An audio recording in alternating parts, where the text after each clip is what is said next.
Hello అండి, welcome to my channel. మీరు మన ఛానల్ని ఫస్ట్ టైం కనుక చూస్తున్నట్టయితే సబ్స్క్రైబ్ చేయండి, ఇంకా లైక్ కూడా చేయండి. ఈరోజు మనం చేసే రెసిపీ ఏంటంటే దోసకాయ టొమాటో పప్పు అనమాట. ముందుగా నేను కుక్కర్ తీసుకొని అందులో ఒక 2 గ్లాసెస్ కందిపప్పు అయితే వేసుకున్నాను. అవి వాష్ చేసేసి పెట్టుకున్నాను అనమాట. తర్వాత అందులో పచ్చిమిరపకాయలు, టొమాటాలు, దోసకాయ, చింతపండు, కొంచెం పసుపు, వాటర్ వేసి ఒక 7 to 8 విజిల్స్ అయితే తెప్పించుకున్నాను. తర్వాత ఆ పప్పులో ఉప్పు, కారం వేసి బాగా మెదుపుకోవాలన్నమాట. ఒక పక్కన పోపు పెట్టుకుందాం.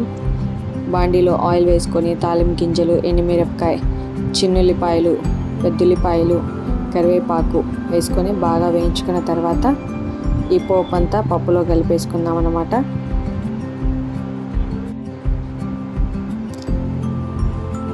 ఈ పప్పుని ఒక 2 to 3 మినిట్స్ పాటు సిమ్లో స్టవ్ మీద పెట్టేసుకొని ఇంకా స్టవ్ ఆఫ్ చేసేసుకొని మనం రైస్లో కానీ చపాతీలో కానీ తింటే ఎంతో టేస్టీగా ఉంటుంది.